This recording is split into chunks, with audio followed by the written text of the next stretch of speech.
Is the stage finally set for public congressional hearings on the UFO-ET issue and for official disclosure, or will it once again take a backseat to other political events? If hearings do take place, will it lead to the president finally addressing the nation and putting an end to the 75-year-old truth embargo on the UFO-ET issue? Has To the Stars Academy finally been able to make enough inroads on the issue for our government to no longer ignore it? Join me and longtime UFO-ET activist, lobbyist, and executive director of the Paradigm Research Group, Stephen Bassett, as he helps to shed light on the current state of the disclosure movement. Guest tonight is Stephen Bassett. Stephen is joining me for the second time on the show. And Stephen is the executive director of the Paradigm Research Group, the first UFO lobby group of its kind in the D.C. area, which Stephen started back in 1996. Stephen has been featured on many radio and TV programs to include the famous Coast to Coast AM and is a key player in the UFO disclosure movement to this day. Stephen, welcome back to the show. It's great to be with you again. By the way, I've actually been on the Coast to Coast over 50 times. That's how far back I go. That's if you stick around long enough. I've been on more Coast to Coast than Tom Brady has been in Super Bowls. And you believe that. And Tom's won his seventh and his another MVP tonight. I think it's time we need to elevate Tom Brady to demigod status. That's what the Greeks and the Egyptians would have done. He's a god among men. Let's just face that. Move on. Yeah, I mean, he doesn't even seem like a mere mortal at this point. Absolutely not. He's not. I mean, the feats that he's accomplished, I mean, he's got 3 more than any other quarterback ever. It's just unbelievable what he's accomplished. Stephen, I wanted to get back to, because you've been doing this for a long time now. You've been doing this over 20 years. I wanted to get back to where things were when you started in this, whether you thought there was hope for disclosure coming soon when you first got in this game to where we are now. That's a very good question. I formally set up in July, actually July 4th, believe it or not, I arrived back in Washington on July 4th. Came back from California. I've come back from California to Washington many times. It's just a thing I do. I didn't set up Paradigm Research Group, though, for another month or two. But what got me into this, ultimately I was able to make the decision, were a number of books I read and some developments in that period of 1995. And at the center of that was John Mack. I had read a few books on the subject, UAP subject, ET subject. I was not involved. Didn't belong to anything. I was just a regular person that happened to pay attention. But I read a couple of books that were very, very compelling. And I then read John Mack's book, Abduction, Human Encounters with Aliens. And when I learned that he was a Harvard-trained psychiatrist, still connected to Harvard, working there right up from the university and Cambridge Hospital, that he'd set up this organization to study contactees, I was blown away. That was just another level or two above where the field had been. It took enormous courage on his part, but he did it. And so that kind of sealed the deal for me. So that was 95. Now, at that point, he had already held a symposium at MIT, along with David Pritchard, on the contactee experience. He has a huge symposium with researchers and contactees there, and they put out a huge volume, the proceedings of that symposium. And he had written his book, Abduction. So I wasn't aware of that until late 95. But I got lucky. I was able to convince them to let me come out and volunteer for his organization. If you're willing to work for free, it's amazing how many more options you may have. So that's how I entered the field. So that's 95. At the time I entered, the time I arrived in Cambridge, the time I went to Washington, I did not know about Stephen Greer. I did not know about the Rockefeller Initiative that had been going on since March of 93. I didn't know about Corso. No, I didn't know about Corso. until, after I'd gotten involved, but he'd already come out at that point. Well, he came out about the same time, but I didn't know about him right away. And Stephen Schiff, and many of the things going on, which later I came to understand was in fact the beginning of the real beginning of the modern activist movement. There had been an activist effort to resolve the issue, not by proving it, but by getting the government to stop lying about it, to end the truth embargo, as we came to call it. But it just had no chance, not during the Cold War, certainly. And the Cold War didn't end in 91. So if I had tried to do back in 86 what I started to do in 96, it would have been awful. It would have been really bad because the government absolutely maintained the truth embargo with great vigor. So I didn't know these things. It took me a while to kind of catch up. But there was a lot going on in the early 90s. And the reason is that many people, on the basis of common sense, if not a deeper understanding of the issue in politics, realized that with the Cold War ending, with the Soviet Union disbanding, with the Communist Party being outlawed, that we may be in a true post-Cold War era. Maybe the nuclear arms race would get slowed way down, and the world could be on its way to another place altogether, and that the basis for this truth embargo on the ET presence was significantly undermined, and now was the opportunity. And a lot of people were thinking that way, including me, though again, I didn't know about the other people thinking that way. So that's what, and we had, and a lot went on between 91 and 2001. That's a 10-year period. And a lot went on between 96, after I got in 2001.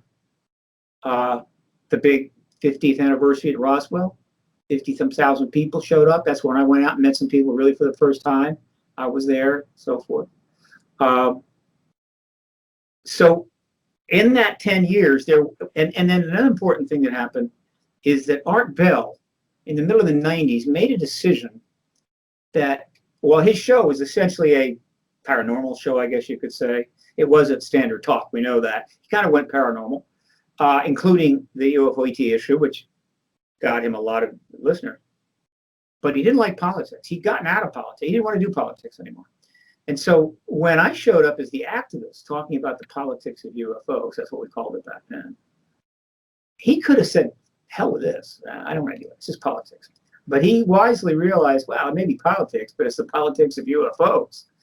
And so he started letting people on to talk about that, including me. And I forget the first Art Bell I did. It might have been 97, it might have been 98.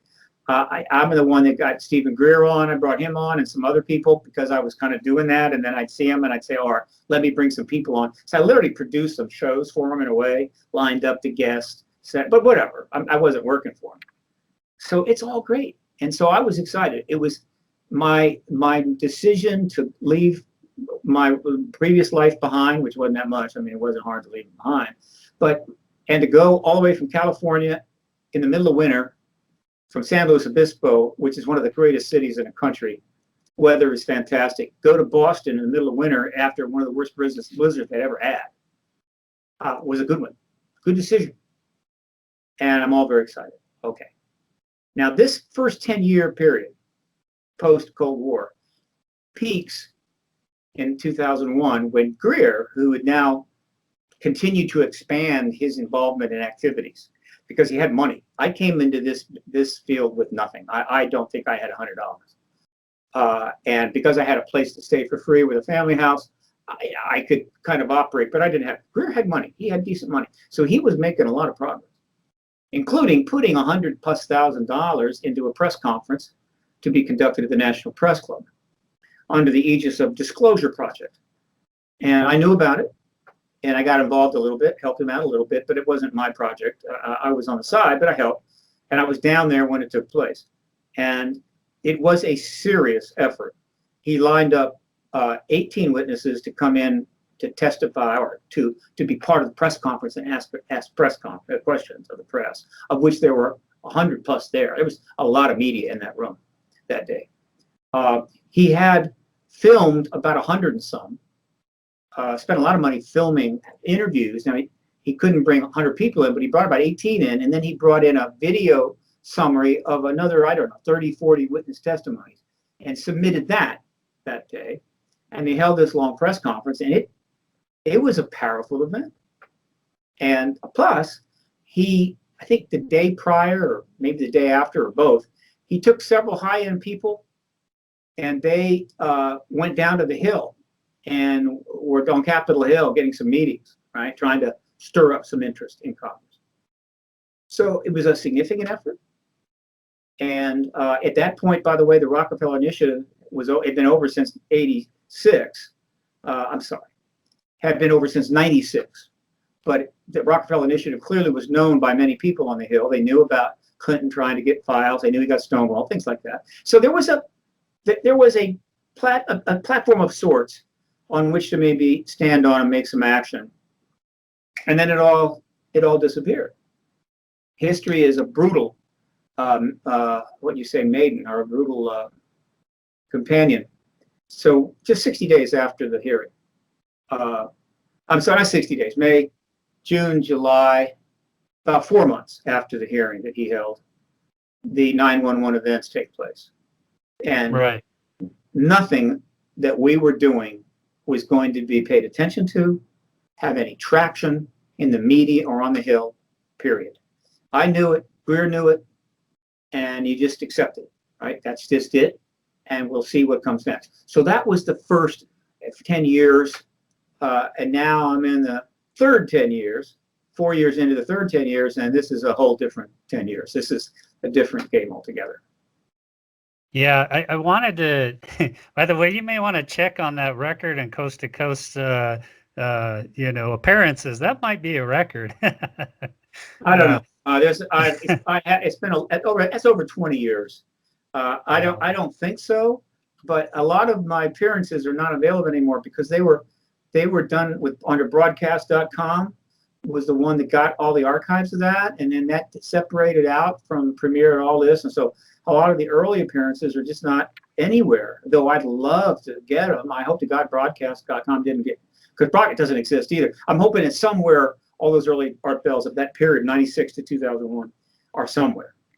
But I don't have the record. So there's people who've been on that show an awful lot. I'm gonna say no, but I'm up there. I'm up there, and without Art doing that, you see, he was the first person in media to give the political implications and aspects of this issue a platform. And when I mean platform, I don't mean 5 minutes on CNN. I mean, I did 4-hour show a couple times, 2-hour show. And there's a significant audience of 3, 4, 5, 6 million people. And so when you can talk to 6 million people about something of that nature, the politics, right? Not some niche science thing, you can build awareness, you can build a following.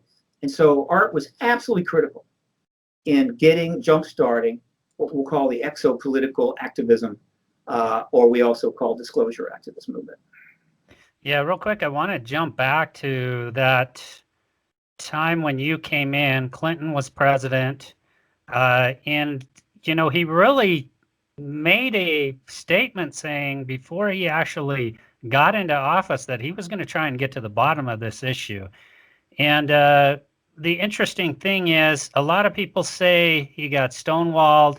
I think Greer said he even briefed the Clinton administration on all of his research. What do you think really happened there once Clinton got into office?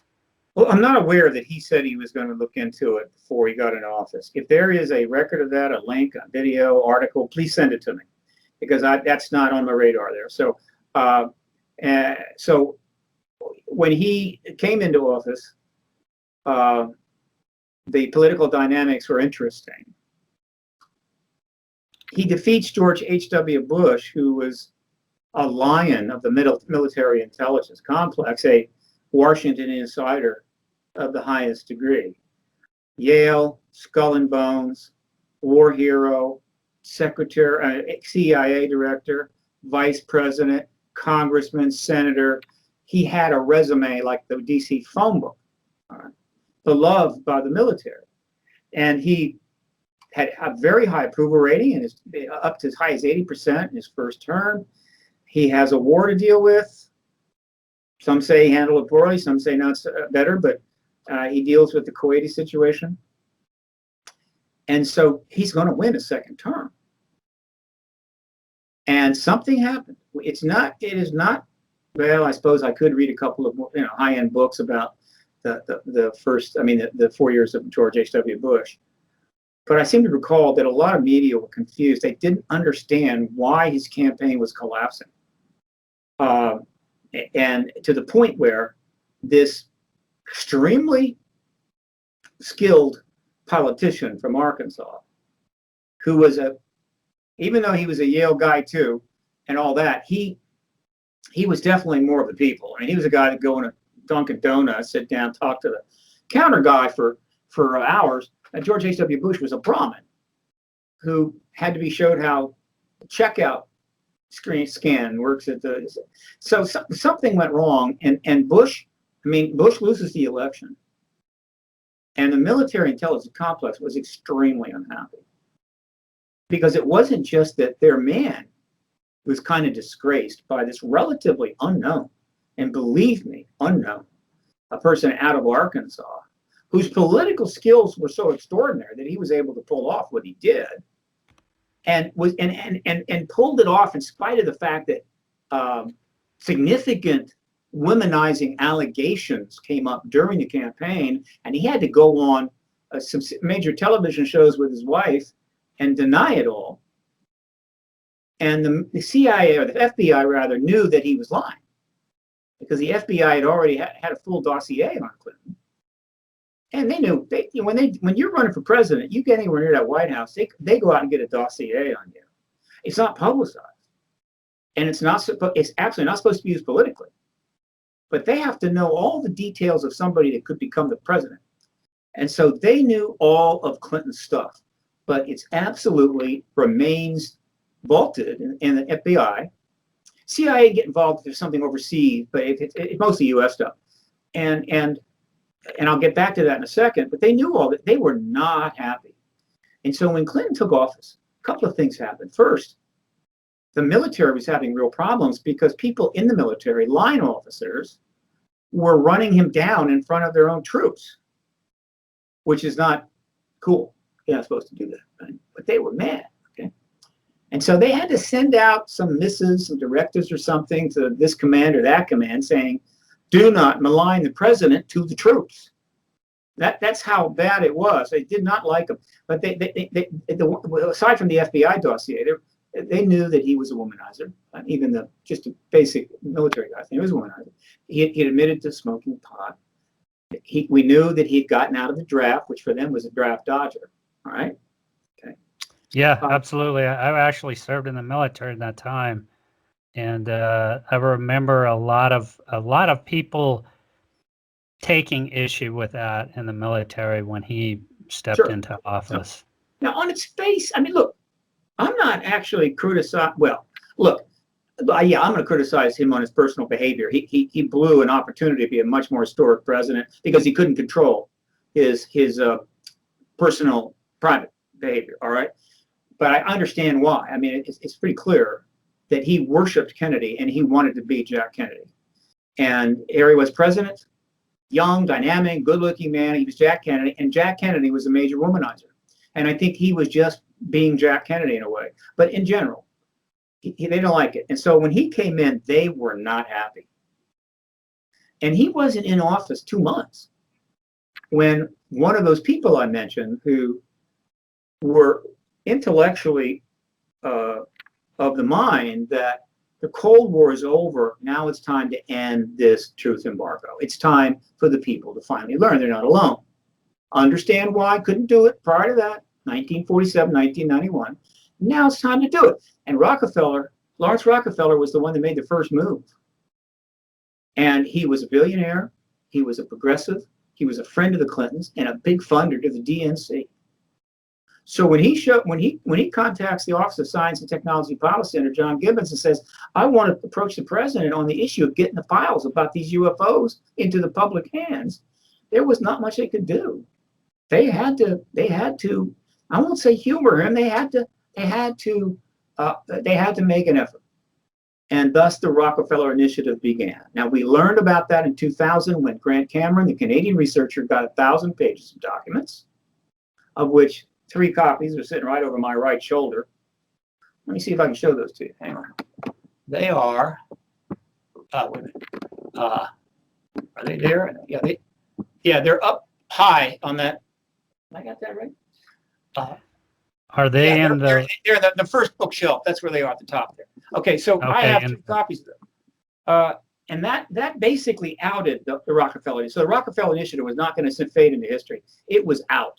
And we put it up on the internet. We put the files up. We went to media about it. This is a big, okay, so that happened. But when Rockefeller comes in the door of the White House, I believe the alarm bells were going off all over Washington, D.C. I think they were going off at the Pentagon, the Navy, the Air Force, maybe even the Joint Chiefs. In other words, my God, the anti-George H.W. Bush, this guy we hate, has been approached by a billionaire Rockefeller about getting the files out. And he may try to do it, right? And we're not ready. We're not ready to end the truth embargo. We don't think that people should get it just yet. We have whatever reasons. And so I have surmised, and I've not done the research to make what I'd call a true forensic case, but I have this powerful hunch that the plethora of attacks on the Clintons that took place right out of the gate, one thing after another, were not just politics as usual. It was over the top. Every member of the Clinton family, the pets, the brothers, the sisters, the aunts, the uncles were all attacked in the tabloids, in even some of the mainstream press, and it never ended. I believe that that was an attempt to contain Clinton politically, to eat up his political capital, not just so he couldn't pass some progressive policy, but because he would not have the capital to make a maneuver like they thought he might do, which is to force the UFO files out by executive decree, which he could have done anytime he wanted to. But I go further than that, and I'm dying for historians to look into this. I have this deep suspicion that the FBI may have, with the help of the DOD perhaps, shared some of his dossier with Richard Mellonscape, who was the right-wing guy back then. I think he helped found the Enterprise Institute and/or the other right-wing think tank. Escapes my mind right now. But he was all over the right wing and the right wing media and so forth. And so they may have shared it with him so that he could do his attacks. And he did. He was relentless. So this was politics. This was heavy duty, nasty politics going on. The Rockefeller Initiative still went on for 3 years and ultimately ended as he's approaching the next election. There was no way they were going to take that into the next election. Because he got stonewalled. He went to the Air Force, he went to the DOD, and he said, I'm looking for this, looking for that. And they just did the hide the shell game, right? And they didn't get anything at all hard. What they may have given him is that Podesta also approached them on reforming the declassification schema, and that he got that. And so Clinton got the gift of, not the gift, but the opportunity to declassify and release huge numbers of files, which is something we needed. Though the amount of files that we need to get declassified is, I can't even describe how big it is. And so that was kind of like a bone they threw him. And then the Air Force said, we'll do a report on Roswell. Because you want something, we'll do a report on Roswell. And they spent $22 million coming up with a bogus report. So basically they screwed him, okay? They screwed the Democrats, they screwed Clinton, and they stonewalled. And that was kind of all going on leading up to when I come into the field in '96. And so he's going into the next election, so they just cut it off and they stopped and they did nothing in the second term. However, the military intelligence complex, and of course his Republican enemies, but mostly I think the DOD, had a new problem on their hands. Because, well, they didn't issue the Roswell report until '97. Okay, so he's won the election, and maybe they were going to issue it. They could have sat on it if he'd lost the election. But when he wins the election, now he knows. I mean, he's not a stupid man. He knew that they were stonewalling him. He knew that they were lying to him. and then he wins the election. Now he is a second-term lame duck president. There is not going to be a third term. And if he wants to give him hell, he can give him hell. And so he might just bring that whole thing back to life. All right. And so now they've got maybe for them a more dangerous situation in that period from 97 to 2000. And so even though now he's in his lame duck term, they racketed the pressure up even higher. They continue to go after him. Get him. And they finally got him. Okay. They finally got him on the Monica Lewinsky affair. All right. So they tried other attacks. And that led to an impeachment, which essentially pretty much eliminated any political capital he might have to try to force a ET UAP disclosure off of it. And they also issued the report, which since he was the president, they give it to him. If he loses that election, that report goes into the can. But he won, so they issued this bogus report, and nothing happens in his second term. So that's what happened back then. There have been a couple of books that have touched on it. Larry Malcolm wrote a book on UFOs and the presidents. I think it's Larry Malcolm. I have that name right. Yeah, and then Larry Holcomb, I believe it is. Larry Holcomb, yes, yeah, Larry, excellent. Yeah, book. he was on the show a while back, a couple of years ago with me. Yeah, very sharp. That book is very good. And then Grant Cameron wrote a book pretty much just about the Clintons. Gets into it. No major historian has taken it on because it's the ET issue, and you just don't touch that. They'll change their mind about that soon enough. So that's the first 10 years, and it was interesting. I got to admit, it was fascinating. It was interesting. As long as we had the Clinton papers, we had an angle, and I was pushing that into the media year after year after year. So it was kind of cool.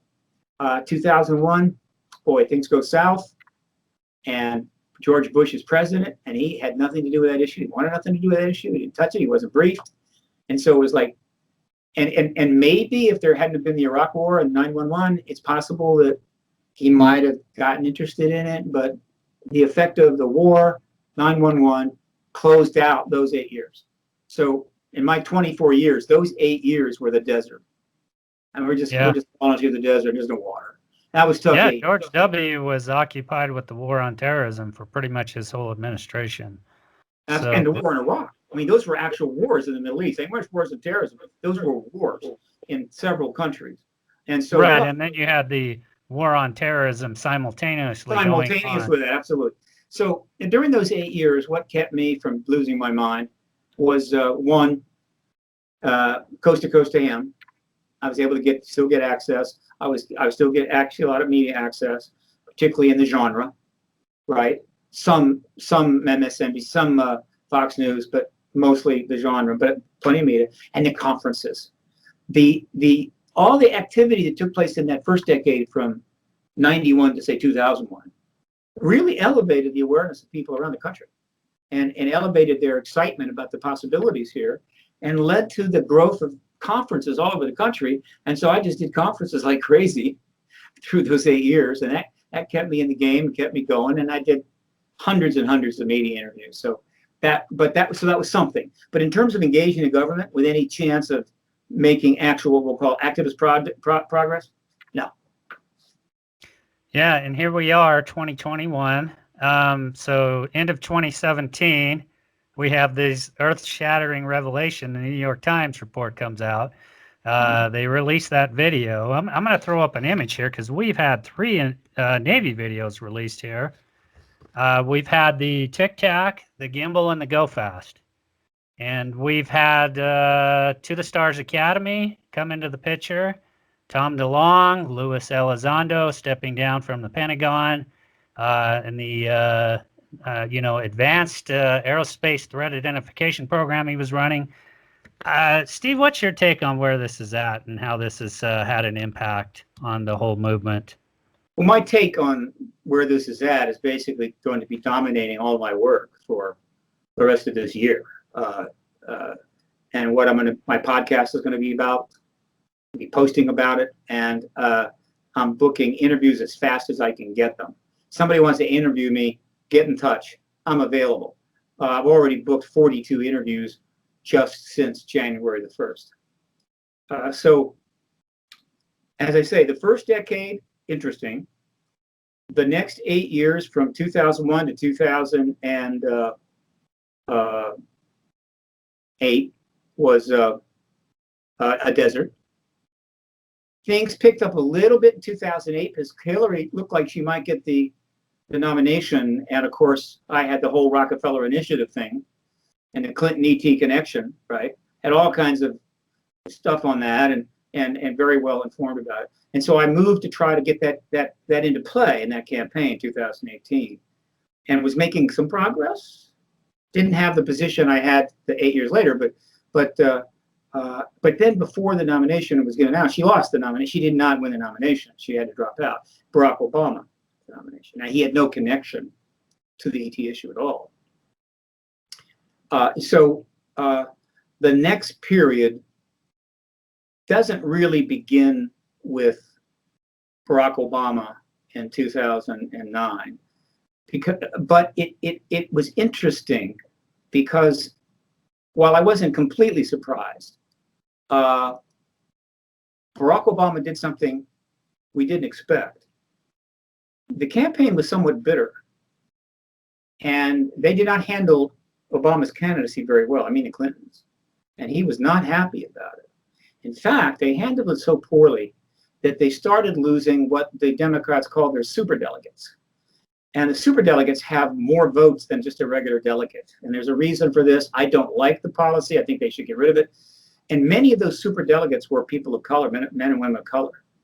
And so when they handled Barack Obama poorly, they started losing them. And it was the loss of these superdelegates that started the avalanche that took her out of the race.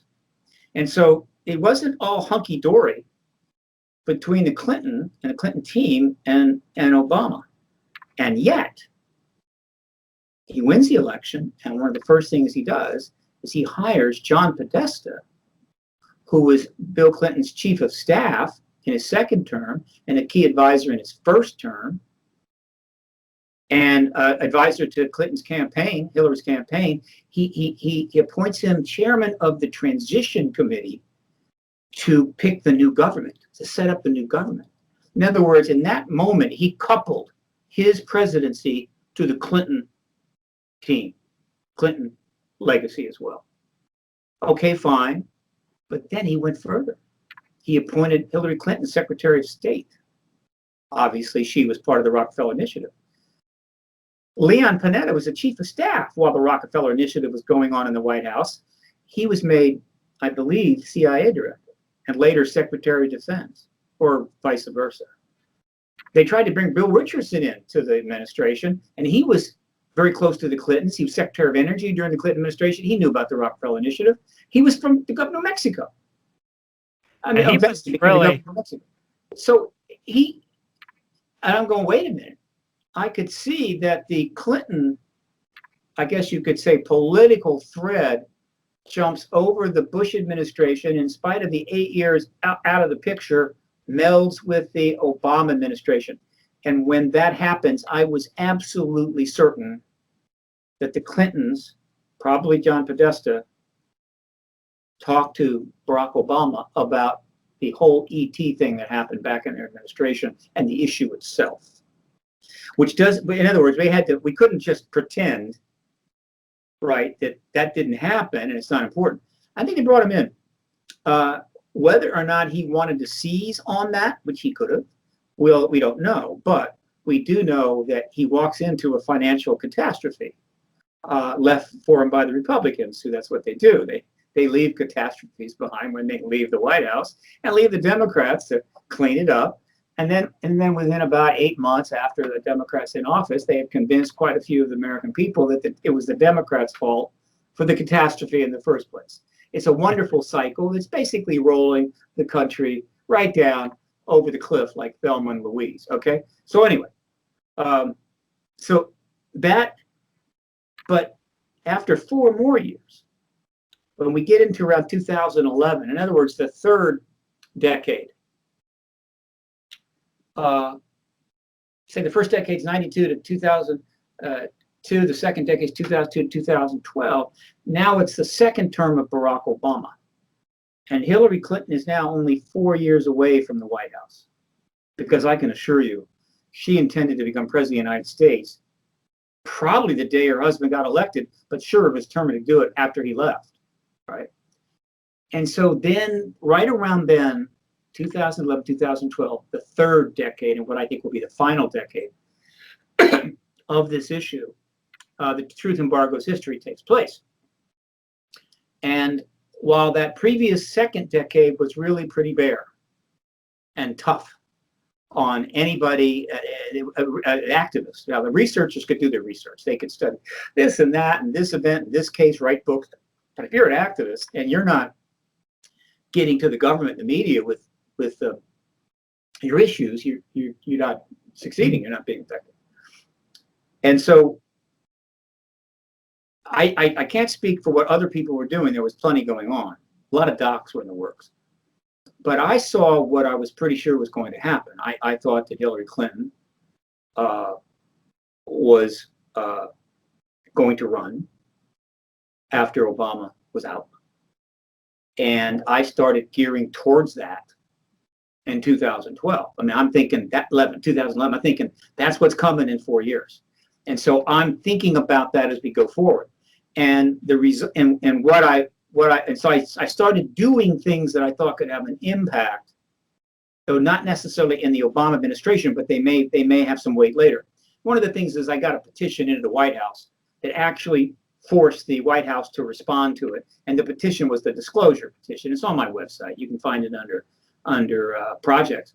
And the White House literally had to give a written response to that petition, saying the first time that the White House had ever given a written response to the disclosure issue or the ET issue at all, was that there's no evidence for any of it. Okay, which irritated a lot of people. And I don't think Obama believed it at all, but they had no choice. They had to make that statement.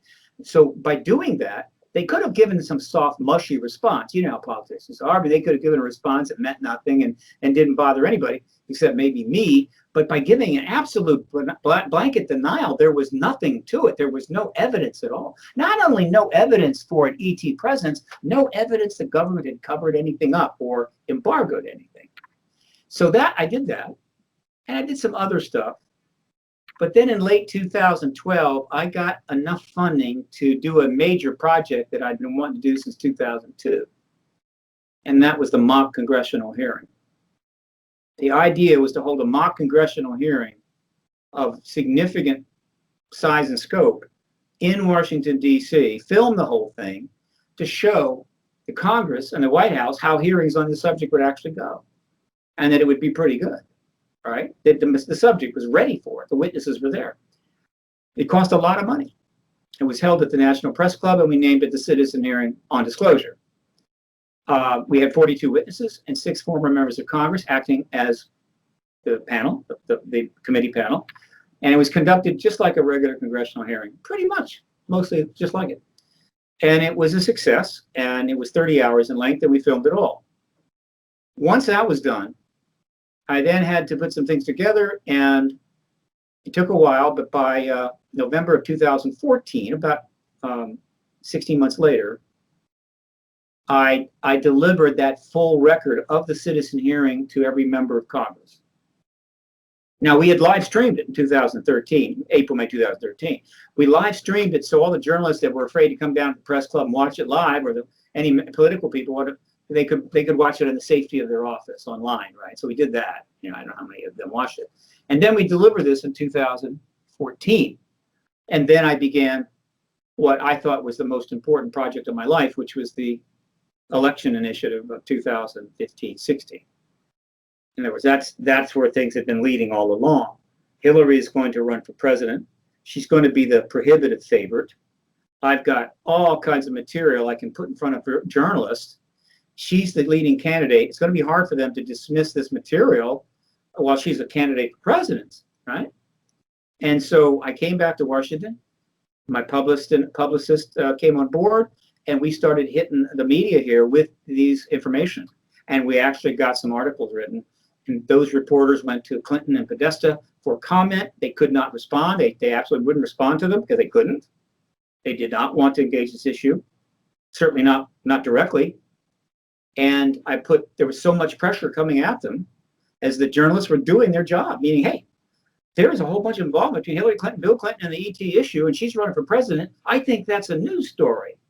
And so ultimately, my publicist and I were able to generate almost 400 articles in mainstream media during that campaign. And 106 of them actually referenced me and Paradigm Research Group. And so we're really putting a lot of pressure. We put so much pressure on them that in order to keep the media at bay, Bill Clinton had to go on Jimmy Kimmel. She had to go on Jimmy Kimmel. Bill Clinton had to go on Colbert. Barack Obama had to go on Colbert. But John Podesta had to get interviewed at Politico and several other interviews and so forth. Now, they didn't want to do this, but they had to do something safe to show the media that, look, we're not returning your phone calls, but we're not ignoring the fact that, yeah, this is a legitimate issue. And they played it brilliantly. They didn't set the house on fire, but they kept the house comfortably warm. But I still thought the story might blow sky high. And it didn't, because nobody in the debate, none of the debate monitors asked any questions about it. None of the candidates. There were 30-some candidates, not a single ET UFO question about any, and particularly her, even though she's all over the media. And that is an absolute disgrace and something that has to be fixed. In fact, the whole damn debate system in this country for president has to be fixed. And so that got them through. All right. And they got through. They were in the clear. They didn't say anything more. And they're on their way to the White House. And I'm already planning my, disclosure celebration, right? Because I figure she's going to be disclosure president. Late in the campaign in 2016, I finally got some confirmation that what Tom DeLonge had been talking about was real, though we didn't know the particulars of the people involved other than Tom DeLonge. And that confirmation came out in the WikiLeaks emails that WikiLeaks dumped in October leading up to the election. 50,000 of them, 5,000 tranches, one day after another, guaranteed to have maximum impact because Julian Assange hated her. And she didn't like him, and she threatened him and all that. So he violated a fundamental tenet of journalism, even renegade journalism. He just didn't put the files out for the public to read. He put them out in such a way as to bring her down. And that is one of the reasons he ended up in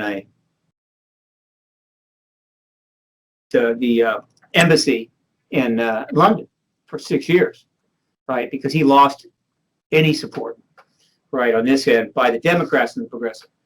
So that hurt him.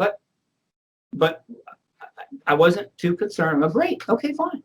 There's something going on with Tom DeLonge and some inside people, and that's great. And they're trying to get information out. I'm feeling great about that. But what I didn't know is the combination of the WikiLeaks release, as well as the release of files from the DNC, where they found some very unpleasant emails offending the progressives in this country, because it showed that the DNC, the Democratic National Committee, scuttled Bernie Sanders' chances. In other words, they didn't play a fair hand. And so they undermined him, which really pissed off a lot of progressives. And then, of course, the actions of the FBI and the FBI director. So she lost, and the whole thing collapsed. Boom.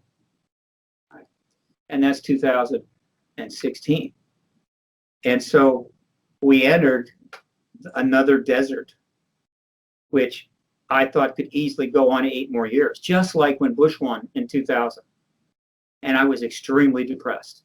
I was much older and even poorer and really depressed. And ultimately, I had to leave the country and go somewhere away that I had a safe, comfortable place I could at least stay and maybe do some things, but not have to face this.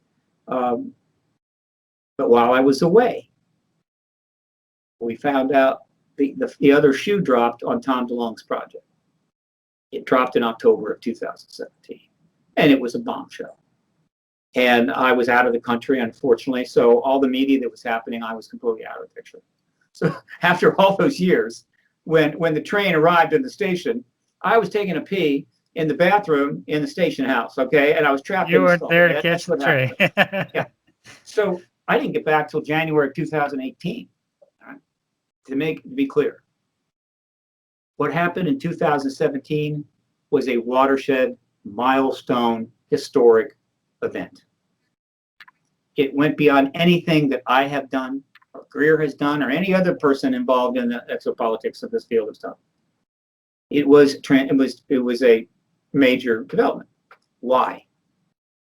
Not everybody saw that, because you need to have some time in this work to be able to understand sometimes the implication of something. This is a messy field, incredibly complex, and it's existing within a truth embargo specifically designed to make it impossible to understand it in the first place, right? So the general public is going, what's Rockstar, Blink 182? What the hell is all this?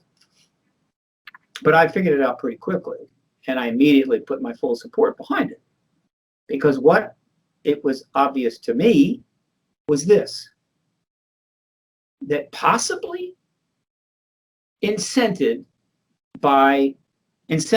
by all those articles that were turning up in 2015 all the way through 2016, with Clinton and the ET issue connected in the New York Times and the Wall Street Journal and the Washington Post and the Washington Times and all over the damn place. And they're turning up in all these talk shows talking about UAPs and what have you, that a lot of people in the Pentagon that support ending the truth embargo, and there's always been people that felt we should have the truth, but they didn't carry the day. They didn't have the influence to be able to do it. Okay, and if you don't, then you keep your mouth shut. Otherwise, you can kiss your career goodbye. Apparently, it's possible that and other things incentivize a significant critical mass of people within the military intelligence complex in general, but mostly at the DoD, that it might be a good idea for them to make a move, not to suppress, but to expand, to advance, all right? And I think this project was put together in maybe starting about mid-2015, maybe the fall of 2015, took much more shape around the spring of 2016. And I think the plan was to launch it right after Hillary Clinton won the election. And so this is what I surmised. Now, what did that mean? It meant that for the first time, this movement had a legitimate support within the military intelligence complex. It was prepared to take high-level action. And I'm gonna tell you, I'm compared to the people that work at the Pentagon and have all these careers in intelligence and everything, I'm nothing, right? I'm like a street vendor selling popsicles down there near the mall. I'm nothing. These people have careers and connections, classified status. And so when the TTSA announced, and we looked at the bios of the people involved, it was the most powerful group of people ever assembled to address this issue. But how were they able to do it? Well, that was the beauty of the plan. They're all retired. They're no longer working for the government. They all stepped out of the government, and now they're on part of this organization. It's an NGO, it's a civilian organization, and it was a public service corporation. They're going to raise some money, and they're going to do some research and make some docs and do books and things like that, but all about getting the information out to the public. You see, they could do that, but the people working still in the Pentagon could not. And so essentially, I believed it was a surrogate NGO operating on behalf of desires of people inside the Pentagon who wanted the truth embargo to end and could not do it directly. And so they created this project. Now, so that was a huge deal. All right. So I'm going, okay, this is huge. So I'm in London, I'm reading these things, I'm going, wow, this is huge. But what are they going to do? I mean, let's see what they do. I mean, it could be they're just going to raise some money and do a little research, get yourself rent some space in Palo Alto or down in San Diego and have a great time and enjoy their post-government life. But that's not what they did. They did two things. They met with History Channel to launch a series called Unidentified, and they started getting that going while they then delivered major stories to the New York Times. And the New York Times is a pretty substantial and formidable news organization, and they vetted all of that information. And there's no way in hell that goes into the front page of the New York Times unless the New York Times is convinced it was all true. which it was. And so the two articles were published December 16, 2017, bringing to the full public's attention the Nimitz case, of which some was known, but not full details, the Roosevelt case, the other case, right? The gun camera footage was provided in the New York Times, right? Witnesses were provided in the New York Times. Plus, they then revealed there had been a quote, research project engaging the UAP issue in the Pentagon. Luis Elizondo been running it for a while, and that a major political figure, Harry Reid, Senate Majority Leader, had been the impetus for that. And Robert Bigelow, a billionaire, was doing the research. I mean, these were huge stories, and they slammed those babies out December 17th, 2016. And at that moment, when those stories hit, I knew there was absolutely no turning back. There was not going to be another 8-year desert. There was not going to be another, let's put it off for 8 or 9 years. No, that it was out. The media was on it.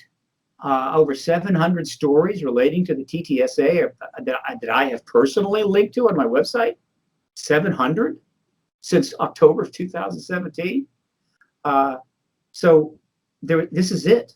Now it's just a question of how long until we get to the finish line.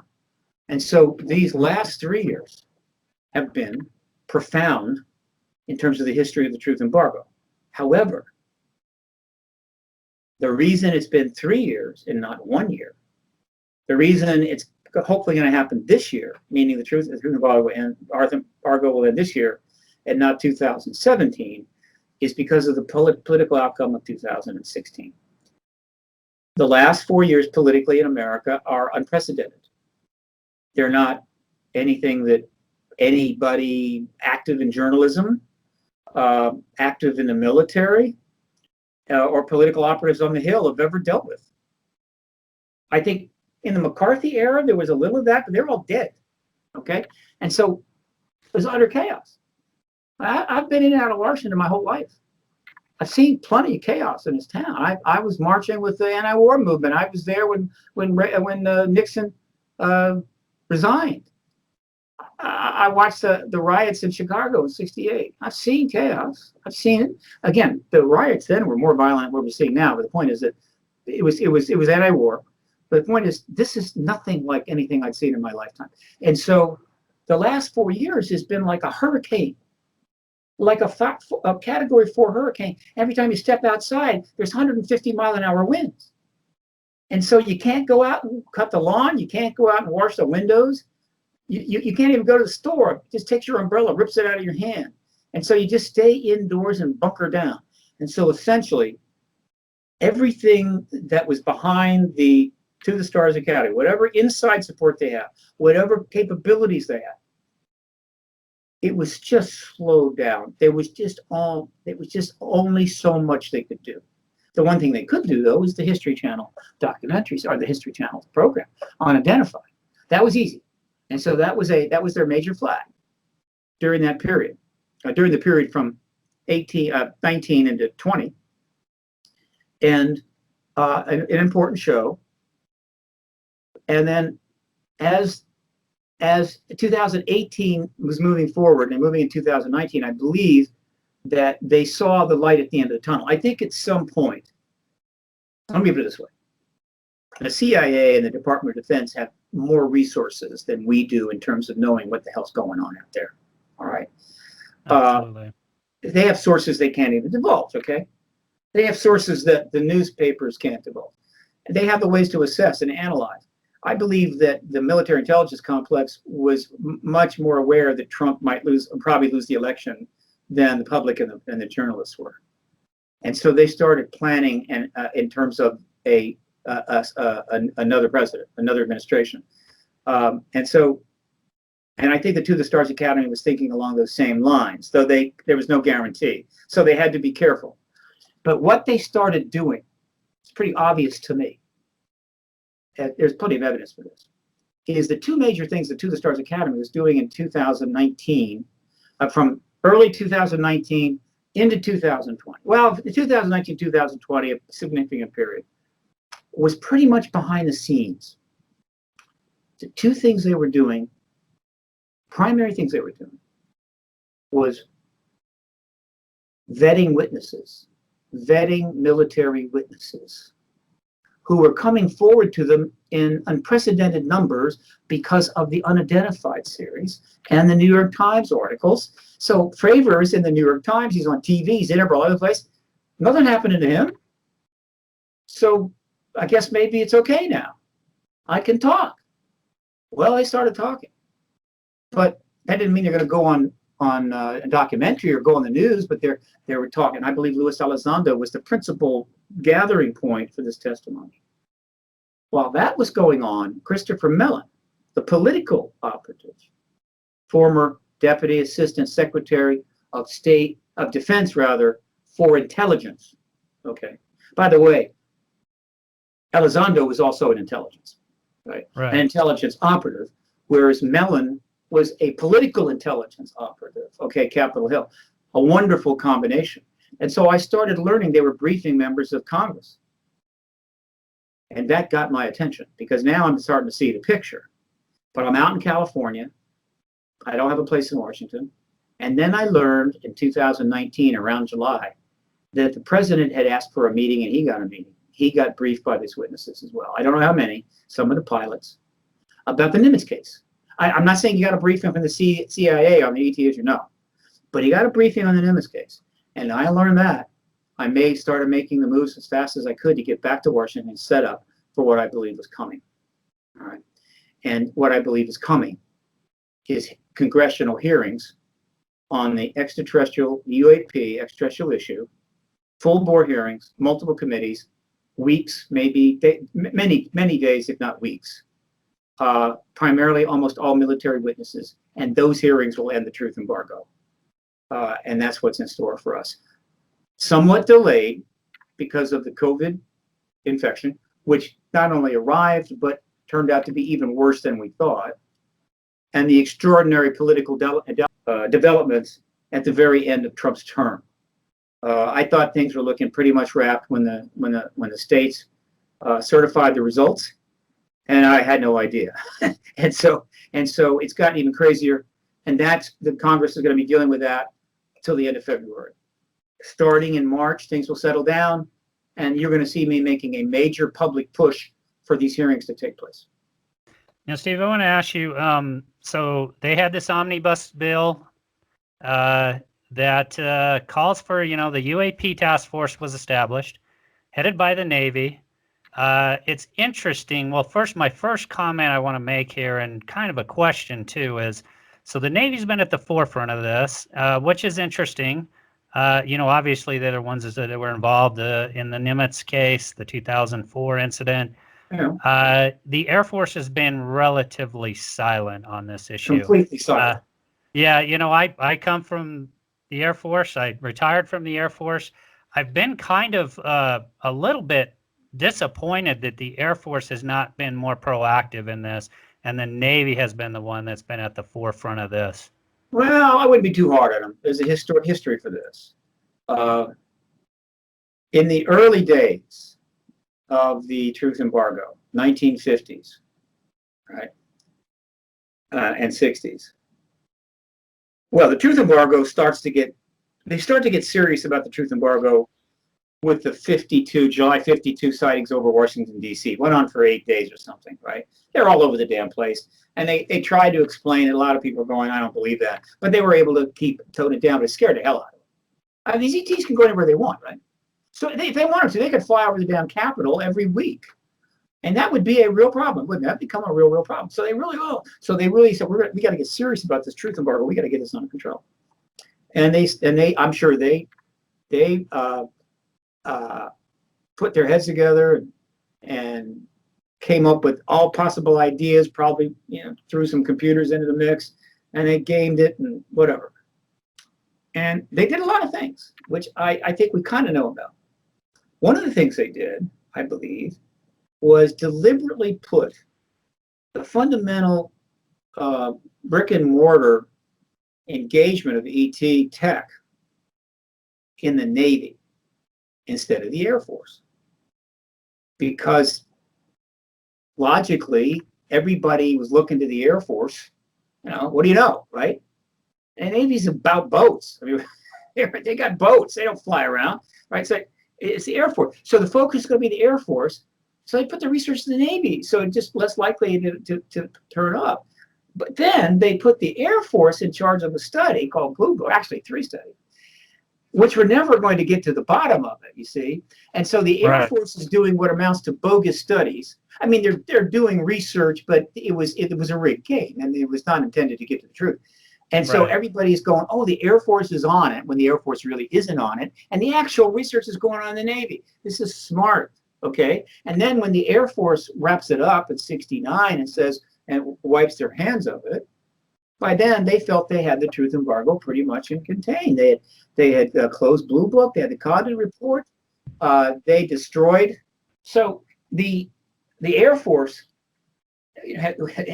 first they had Blue Book, and then the CIA basically destroys NICAP, which was a very successful organization, really putting a lot of pressure on the government because they had high-level people on the board. They had plenty of scientists. It was not like you see the organizations today. So they had to get rid of. They got rid of that, and they were home free. And Roswell had been buried. It was all good until 78. So they got about 8 years, from 70 to 78. Not a hell of a lot happened. And then history took a turn our direction when a couple of researchers, Bill Moore and Stan Friedman, and I forget who learned first, but what's important is they learned that there was a guy named Jesse Marcel Sr., and he actually had been at Roswell, and he's living in Louisiana, and he might know something. And they went down there, and by then his health was poor, and he said, screw it. And he started talking. And man, thus began the true Roswell reality, which has been they broke the story, right? Bane of the government's existence ever since. An absolute, I mean, I'm sure that they just hung their heads in the palms of their hands. And so off to the races we go, starting in 78. Of course, that was Dan Friedman's major contribution and so forth. So now, after all of this time and all of this effort, and all of the work by all of the researchers, and I'm talking citizen researchers, I'm not talking about professors at universities, with a few exceptions. David Jacobs at Temple, John Mack wasn't teaching in Harvard, but he was connected to Harvard. But the other, I think something like 1 million professors have gone through the college university system since 47 in this country, maybe more. Maybe a handful have ever stepped out on this issue and said, I think there's something here. The greatest act of intellectual cowardice in history, in my view, in terms of the total scope of it, size of it, and one of the greatest disgraces of the American education system at the college and university education. It's just absolutely calamitous. So they did nothing. With the New York Times articles, the bar was lowered to a point where a very significant portion of the mainstream world could get over the bar. They could step over the damn thing. And that's what you've been seeing ever since those New York Times articles. This scientist, that organization, the Navy, the Army, this person are making statements, coming out, getting on the internet. Things are moving forward. Members of Congress are coming forward. There's no more laughing. There's no more ridicule. The debunkers have all gone in hidden caves where they should go. And that's because of the TTSA and that maneuver, right? But again, yeah. So that's why we are where we are right now. Now you've got the chairman of the Senate Intel Select Committee, Marco Rubio, taking this issue seriously now, and that's I was amazed at that too, because you've really never heard congressmen, at least I've never heard congressmen make statements about the issue. And Marco Rubio. You forgot Stephen Schiff, remember? 1994, 95. Trying to get the records, getting stonewalled. Yeah, I wasn't aware of Mr. Schiff. Now, I was aware of Bill Richardson and trying to get to the truth of the Roswell incident. He said a little bit. There's been very, very little. There's a couple of people. But as you go back in time, the ability for them to go anywhere with their desire to go there was simply not going to happen. Right. Now it's different. And you know why? You know why Rubio came forward? Because remember I told you about they were briefing people up on the Hill? He got briefed. Right, from the pilots. Yeah. right? Yeah, And they briefed Warner. So they briefed the chairman of the Senate Intelligence Committee and the ranking member. Now that's not an accident, all right? We believe they've briefed other committee chairs, not every committee, but the appropriate ones, all right? Technology, armed services, whatever. They briefed them. They've also talked to some regular old Congress people. How many meetings we've had? They had enough time to do 30 or 40. All right. Now, Steve, these are classified closed door hearings. No, right? no, they're not. They're off the record discussions. In other words, the discussions were under the understanding that the matter would not be discussed public or given to the press, because they didn't want this out. It was too. They're preparing for something down the line. There was no chance that we're going to get hearings in 2020 or even 2019. So this is preparatory. And of course, the politicians don't want it out because it's a hot rock. They don't really need to be carrying around in their pocket right now. However, some of them were sufficiently impressed that they did speak out a bit. Mark Walker, a Republican congressman, got so fired up, he sent off a letter to the Secretary of Navy, Spencer, saying, "What's going on here? You know, we're not getting the information and everything." Spencer sent out a letter back that Walker didn't think was particularly meaningful, and then he groused a little bit more, and then he shut up. Spencer was fired a week later. It may not be related, but Walker realized, oh no, I'm not supposed to talk about this. Okay, but then, right, Rubio is a different matter. He's not just anybody. He wants to be president, all right? And this is a major issue. And so he decided to take definitive action. But what action would he take? And he's a very smart man. So the maneuver that he came up with was rather brilliant. Because you know, there was a time, wasn't that long ago, if you were chairman of a committee and you decided to put some language in about we want to get UFO files from agencies, they'd have probably voted you off the damn committee. Right? The Senate Majority Leader would have yanked you, right? Put somebody else in your place. But he wasn't worried about that. And so what he did was he saw the door was open, and maybe he got some encouragement from Mellon. Maybe Mark Warner also supported this, but he's the chair. It's his call. That wording doesn't go into that bill, that appropriations bill, unless Rubio allows it. And so he puts in this wording that, look, there's things are happening here, and we're learning about this, we're learning about that, and so forth. So I think it's time. We need to get some more information from some agencies, from our Defense Department, what have you. And so we want some agencies to get back to us 180 days after this bill is signed. We give you 180 days. Right, now, so they're going to owe that report in June, correct? No, they can report anytime they want to. That's the final deadline, but they could do it tomorrow. The point is that he gives them 180 days. So they got, and by the way, the bill didn't get signed till late December, so the deadline is like June 25. Okay, so he gives the agency plenty of time to see how the wind's blowing and who's going to win the election and all that, right? Because this bill that wording was put in the bill before the election. Plus, Rubio was not up for election. He's not up until 2022, so he had no risk. And so he inserted himself into this major historical development with minimal political risks and got out ahead of some other people. Warner did announce that he was briefed. He let people know that. But he didn't get out and make a big deal about the language in that bill.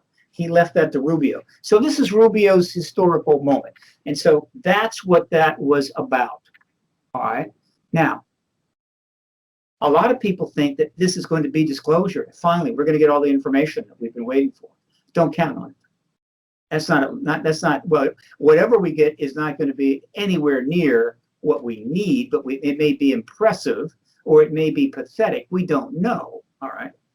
It's very likely to be filtered, right? I mean, we've got these videos. The DOD has finally come out and said, these are unidentified, but they're not going to go as far as saying these are extraterrestrial either. They're going to make. They're not asking for an opinion. They're asking for documents and information. Okay. Right. And they're probably not going to get an opinion because that's not something you give them. You give them information. However, what I'm trying to say to your listeners and what they need to understand is that you have to see all of this in a larger picture. All right. So here's how I feel it's going down. The plan is to get hearings. Rubio knows this. He knows that, well, at the time that he is putting the language together in the bill, there's a possibility he will be the chairman of the Senate Intelligence Committee, and he will be center stage. However, that's not going to be the case, but he'll be the ranking member, and he's already got his foot in the door. So Rubio is going to be a big player here. He's going to be hearings. He's going to be a big player. All right. And there's something in the bill which shows that the Intelligence Committee wants information. They're the good guys. All right. So that sets up the Intelligence Committee very nicely. All right. There's a lot of other committees that are probably sitting there going, what the hell's going on here? Right. Except, well, the ones that haven't been briefed, but the other committee chairs are going, okay, Marco, you take the point here. Right. I'll be ranking member, but I'm going to be, those hearings are coming my way too. All right. So that's all well and good. Okay. And the witnesses will be military witnesses. And that, I think, there's more than enough to fill those hearings for weeks. So it's all set. But here's the complication. First of all, we have the political fallout from the election and the insurrection. And we've got the COVID situation, which is unfortunately not going to die out soon. There's going to be COVID infections going on all year. However, the vaccination totals will probably be critical to a decision to hold hearings. This hearing will be the most important hearings in the history of the world, frankly. No other hearings will have ever been held in any government at any time. I don't think kingdoms had hearings, frankly. So these are big deals. The people involved will become superstars, all right? And so you don't want to hold these in a Zoom meeting. You want witnesses on site, in the room, all right? You want the committee people in the room. Well, at some point, a sufficient number of vaccinations make that possible. So we're watching those numbers very closely, but my time frame is probably going to be pushed back because, well, the vaccinations are still not strong enough yet, but they're getting better. So we'll see how that goes throughout February, all right, the rest of February. So that's one thing. And then the political fallout. I think there's going to be some more tumult. There's going to be some more stuff that will make things a little sticky. But then more importantly, there's this, all right. There are still plenty of people inside the U.S. government and inside the Department of Defense and elsewhere that, for their reasons, which I'm sure they consider legitimate, are not just opposed, but adamantly opposed that the American people ever learn the truth of this extraterrestrial presence, and would prefer that this all be put back in a box indefinitely. And they will be advising as such. So there may be some advisors that will advise Biden that it's just is a huge mistake. You want to push back on it. Now Congress can do that. They don't need the president's approval, but he could put pressure on the committee chairs. Don't do this now. Whatever the reason, don't do this now. But the reasons would run the gamut from, look, you have all these problems. You've got the economy and this and that, all of this stuff.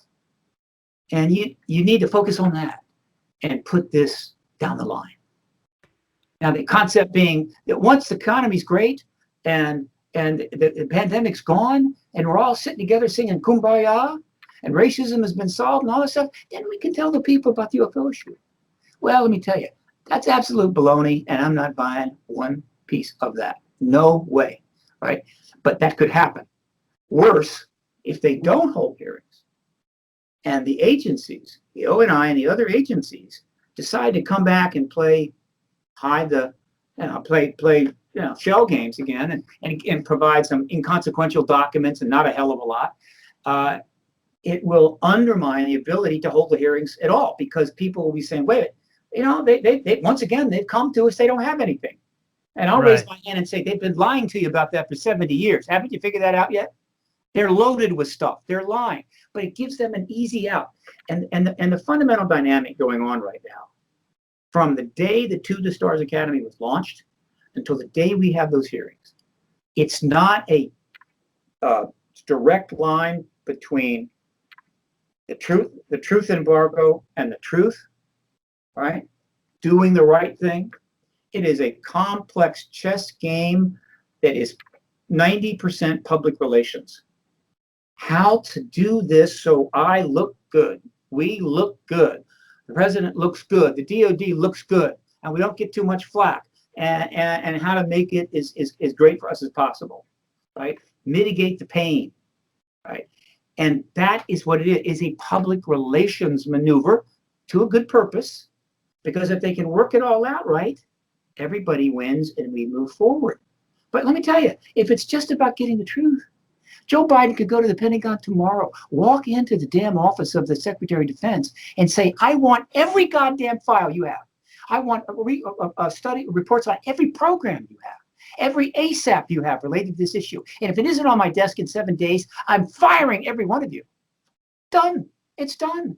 But so much damage will take place, so many oxes gored, so much pain. So we need to do it in a way that win, win, win. I'm totally down with that. Now, let me ask you, Steve. So there was a lot of reason to believe that Hillary was, at least from what she had stated, that she was going to really try and get to the bottom of the issue and do exactly what you're talking about. She was going to disclose. Right. What about Biden? He has said nothing really about this issue. And is there any reason to believe he's going to go that same path? Because I'm personally not of the opinion that right now there's any evidence that he's going to do so. You've got to spread your viewfinder here, okay? All right. Now, there is absolutely no reason why Biden should touch the UAP subject during that campaign, right? Leading up to the presidency or coming into the office. He has no clear, obvious connection to the issue, right? And he's got the political situation is anything but normal. So his job was to win the office, and he's done it. However, let's look at the larger picture. Okay. 1, Joe Biden's a Democrat. Okay. 2, Joe Biden was in the Senate during the Rockefeller Initiative when Clinton was president, working with the White House on legislation. Right? He is close to the Clintons. Okay. And then, so there's that. There is no way that Joe Biden was in Washington all of those years and didn't know there was a Rockefeller Initiative. It's been in the news for hundreds of times. I'll take credit for that. So he knows about it, but he's aware of it. All right. Now he has to decide what to do about it, but he's aware of it. Okay, fine. And so we go through that, that period, that 8-year period. He's in the Senate, but Bush is in the White House. And then Obama wins the election in 2012, and he makes Biden his vice president. All right, so Biden, and they were touted as a very close vice president team, very close, good friends. Biden was always the last person to leave the room after any meeting so that he could get his thoughts on it and so forth. They were tight, very tight. Remember what I said about the Obama administration? John Podesta was the transition chairman. Hillary Clinton was the Secretary of State. Leon Panetta was over at CIA, right? So right. I'm pretty confident that there was more than enough opportunity for the Clinton political team to sort of brief Barack Obama on the history of this issue as it connected to them and things that have taken place going back to 96. So he was informed. I'm not saying he was briefed by the CIA or the FBI on the ET issue. I don't think he was, okay? But he was briefed on the politics of it. And so, okay, fine. Does that mean he's going to do anything?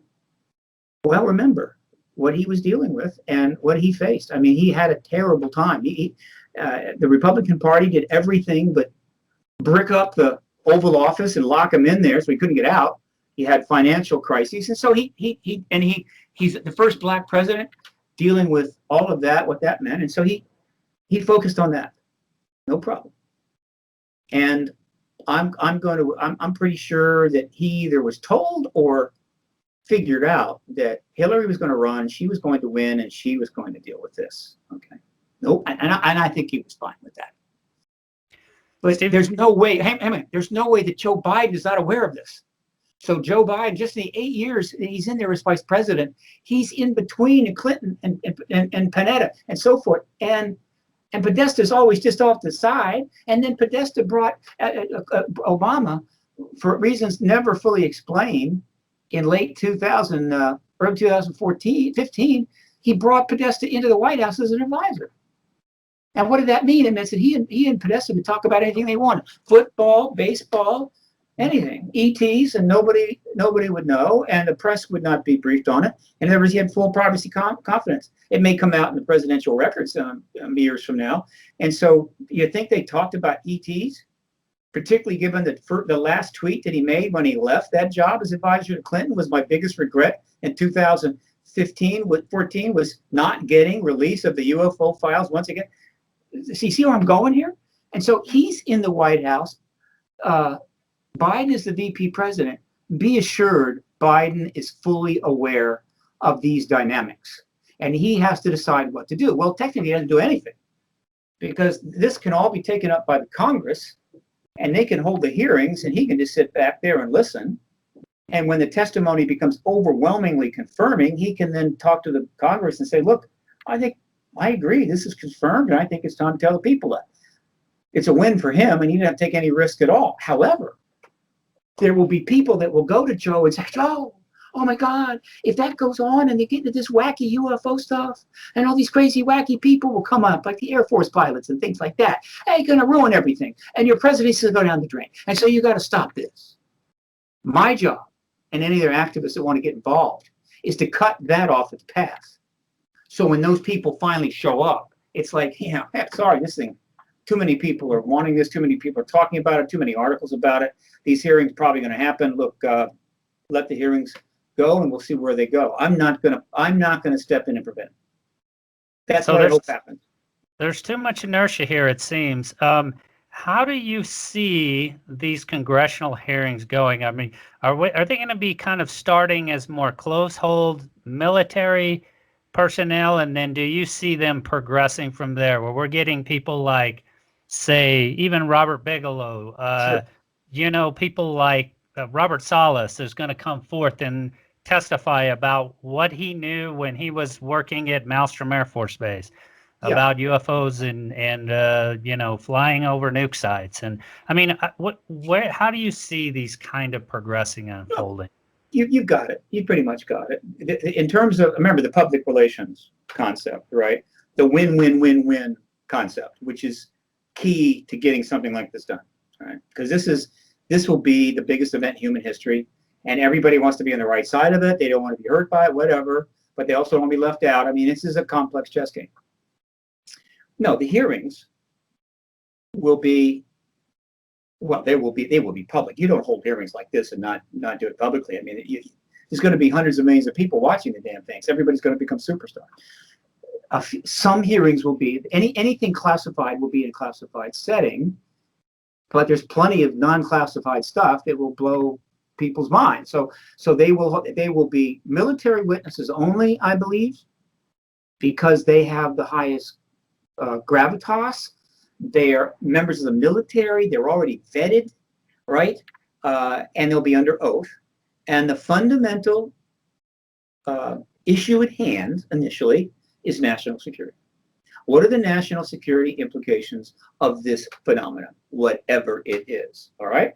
Sure, because that's the way to sell. Witnesses that you've been seeing coming forward for the Nimitz case and the nuclear weapons tampering, the kinds of witnesses you've seen on the unidentified inside America's secret UFO investigation, those kinds of witnesses and others will be the ones that will come forward to testify.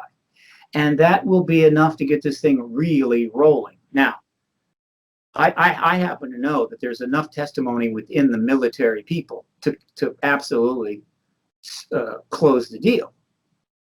Right? Meaning, once the public has heard 20 or 30 of these, mostly men, some women, testifying to their personal experiences, they're going to go, well, obviously this is extraterrestrial. All right. So once that has happened, now, why does it have to be national security? Look, Obviously, it's a national security issue. They're turning our nuclear weapons off, for crying out loud. Does any reasonable person doesn't think that's a security matter? Of course it is. Does that mean the ETs are going to kill us? No. It just means it's a legitimate national security issue. And if you are a member of Congress or a committee chair and you're going to hold an issue, a hearing on this issue, it's got to be about national security. And if it is, you're safe. Win. Okay, you're safe. Legitimate. And so that's where it'll start. If they're smart, they'll hold enough of these to give the president the clearance to make the confirmation announcement, disclosure, which then opens up the door to everything else. And so we have the disclosure, and then they will start announcing the next run of hearings. And in the post-disclosure hearings, they can open it up to civilian researchers, activists, and a whole range of people. But they don't want them in initially because that will distract too much from the security focus of those hearings, right? They don't want to hear from me, right? I have no relationship to the national security interest other than my own opinions about it, but there are plenty of people that do. And so if it goes that way, everybody wins. And I'm going to be making that case to anybody that listens to me because, hey, you will win, right? The public wins, the government wins, the people win, the Congress wins, the committee chairs wins, and ultimately the world's people wins. So do it, for God's sakes. Now, we're getting short on time, but I want to ask one more question here. And, you get military witnesses in and talking about this. Obviously, they paint this as a threat. They say, we don't know what this is. Does that necessarily mean that they're going to come out and say, yes, Roswell happened, we recovered craft? I mean, at some point, is there just too much risk that they're going to have to admit to wrongdoing and go that route is going to be too dangerous to go down that road to really, really start to get that kind of information going? That's no longer the issue anymore. Everybody associated with Roswell is dead. Okay? It was 73 years ago. Anybody that was an adult is in their late 90s. They're all gone.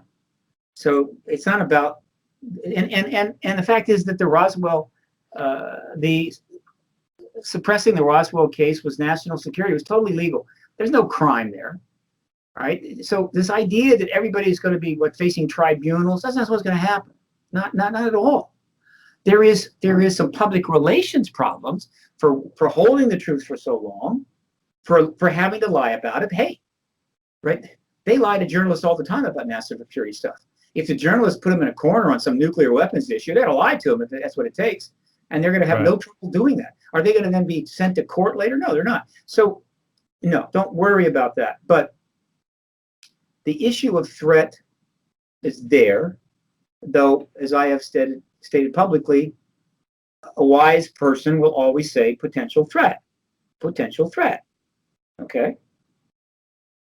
Korea is a threat because they test their missiles in the Japan Sea. I mean, they're building nuclear bombs and firing, and also stating in their public announcements that they're going to bury us, they're going to annihilate us. That's a threat.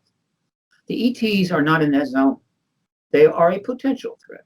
All right, just like every meteor in the asteroid belt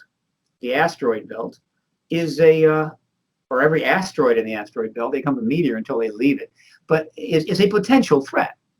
And that's the way they should couch it if they're wise. Now, that doesn't mean some gung-ho militarist type who have a certain opinion will get in front of the committee and use that opportunity to try to persuade the committee, my God, we need to increase the Space Force by 1,000-fold. We need $1 trillion. We got to create laser weapons, antimatter weapons, because otherwise the ETs are going to kill it. That doesn't mean that won't happen. But I predict that it will not be well received. I do not think that person is going to get a lot of traction because there's too many people that understand that, in fact, it is a potential threat and worthy of such a consideration. But a final assessment of that cannot and should not be made until we've heard from a lot more witnesses. A lot more of the history is out and known, and we know what the government knows. All right. Now, if the government has hard information that they are a real threat, okay, and which is a possibility, and it's one of the most important exopolitical questions. And it's a classic dilemma of the modern era. It turns up in movies all the time, including deep impact. The government knows there is a massive size meteor heading for Earth, and it's a extinction level event. It's an ELE, right? There's no future. It's over. And so, do you tell the people that and just have them be upset in their final days? Usually, in these movies, the writers and directors of the writers of these movies, they always go with tell the people. Right. Because the act of hubris and arrogance that a few people inside government would keep people completely in the dark about their ultimate end or some major thing happening to them simply to not upset them is on a scale that's cosmic. And if there's a hell, that's where they would go immediately. You don't do that. You give people an opportunity to take the measures in their lives at facing this threat that they wish to take and not be suddenly surprised by it one day. So if they can make the case that, yeah, we have a noon date, 2032, they're wrapping everything up here. It's, childhood's end, whatever you want to say about it. That is a true dilemma. But have I seen evidence that is really in play here? Because that's a big deal. And a lot of stuff does get out. And I'm telling you, there is no evidence for that at all. There is no evidence of a doomsday inevitability with respect to ETs that puts them in the context of being our loving, all controlling parents who are going to spare us from any pain and grief and tears by just leaving us in the dark until our life just suddenly ends and we didn't even know it was coming. I don't see the basis for that. And they're going to have to make one hell of a case. Well, they're not going to make a case. They will simply try to block. However, this is important. That scenario has always been looming in the background as a possibility, which I can't dismiss. I don't have that kind of information, that kind of content. I can't dismiss it outright. Just like I can't say that there's an Everest-sized meteor heading this way right now. But I can say this. There's a lot of people in the Pentagon that would be in a position to know that if it was true. And if that is the case, why are they backing the TTSA's maneuver? Why are they backing Luis Elizondo and Mellon, who, by the way, your listeners should know, about 10 days ago or so, maybe 12 days ago, maybe 2 weeks, Elizondo and Mellon and Steve Justice, another key person, associate director of the Skunk Works at Lockheed, stepped out of the TTSA. In other words, they separated completely from it and are no longer in it. Totally amicable, no problems, no bad blood, none of that. And people, a lot of people speculated, oh, well, what, they didn't like Tom's music or whatever. No, this is exactly this is exactly what I expected to happen. Why? Because the TTSA vehicle, which was created to launch this, what I would call public relations surrogate initiative, was great to get things going, but it is not the interface you want with Congress. Right. Not at all. It's a national security matter, high level. You need people in that genre dealing directly. Right. TTSA is involved in a lot of things, including music and docs and so forth. And it's a public service corporation. People own stock. So what the government, what the Congress may do could take the stock up or take it down. No, they have to step out and deal directly. So the Congress is now dealing directly with Mellon and Elizondo, not with the TTSA, not with Tom DeLonge. No criticism intended here. This is exactly how it has to be done. It's absolutely appropriate. And I expected it when it happened. Of course, I was very pleased with myself, right? But yeah, that's another sign that I'm right, barring any extraordinary developments to somehow throw this all up in the air. Yeah, Steve, it's amazing. You've done a lot of work on this front, over 20 years on this disclosure movement, and you may get to see the finish line here. That's what's great. I hope I'm kind of saddened to see people like Stanton Friedman, Dr. Yeah. Edgar Mitchell, Yeah. John Mack, people like that are not going to live. They didn't live to see this day. I'm really hoping that this is going to come sooner than later. Of course, I'm always cautiously optimistic when it comes to this issue. But I'm really, really hoping that the end is really near. Can you talk about the podcast for just a second and your website, where people can find Yes. you, find out about the podcast and all that? All right, as part of my project and my engagement of these, what I call final weeks and months, I set up a studio in the National Press Building in Washington, 2 blocks from the White House, so I could hold an in-person studio and interview people related to this subject. Obviously, when I start doing interviews, they'll be Zoom or whatever. I can't be in person yet, but eventually I want to do that. I'm literally just below the National Press Club.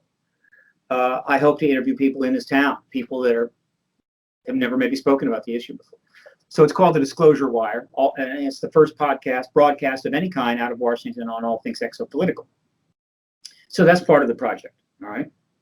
I'm going to be doing a huge amount of media over the next 90 days, probably 100+ interviews easily, talking about everything I just said here, informing people about the developments and anything they need to focus on that's pointing toward the hearings I'm talking about, because most people can't. I spend all my time, they follow this all the time.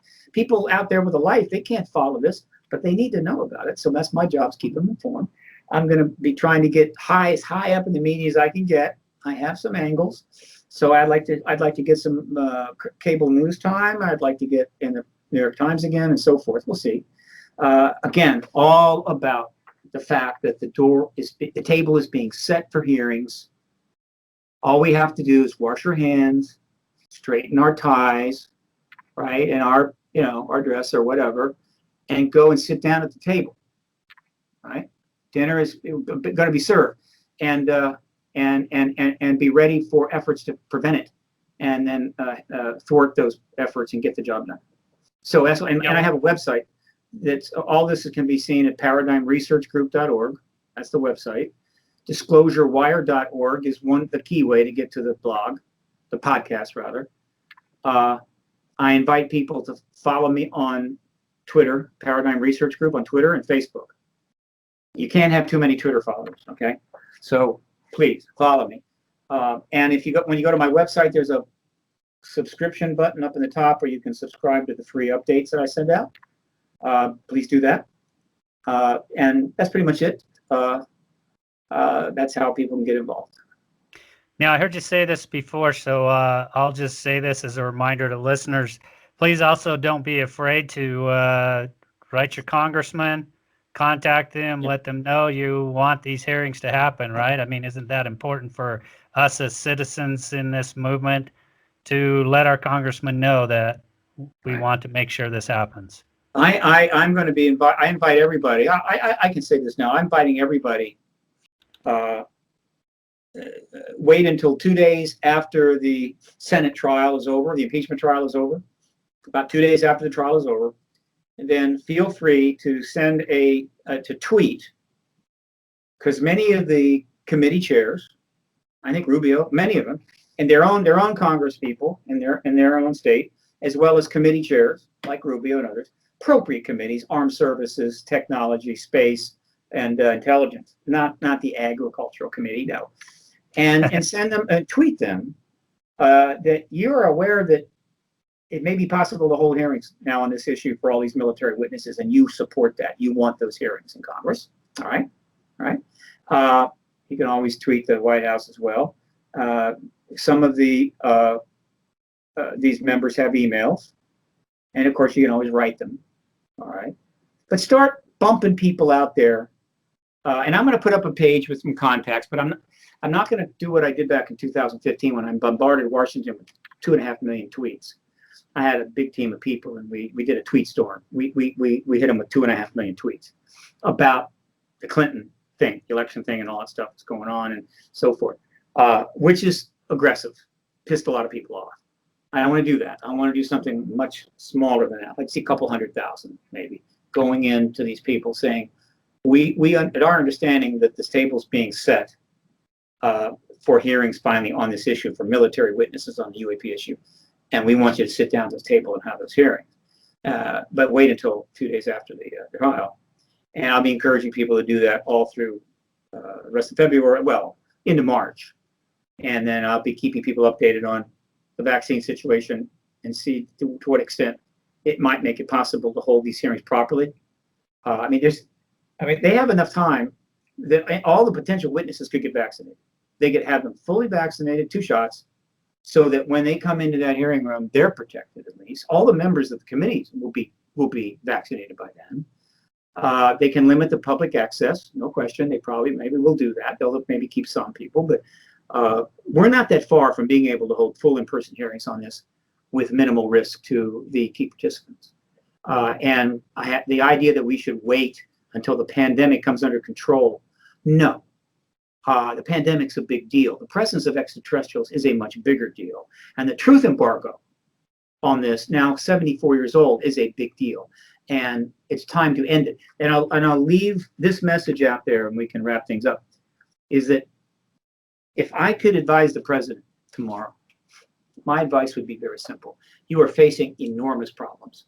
They are huge. They are FDR-type problems for the 1930s. I get it. You have an exact split in the Senate, and you've got a modest margin in the House, okay? Political situation is divided.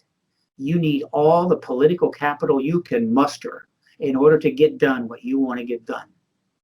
And nothing will give you more political capital than ending this truth embargo. Get the hearings, support them, be able to go to the American people and say, I am the first head of state to finally confirm to you there is an extraterrestrial presence. We are not alone in the universe, and there is so much more you're going to learn in the coming months. You will receive at that instant the biggest political legacy probably in history of any leader from a single event.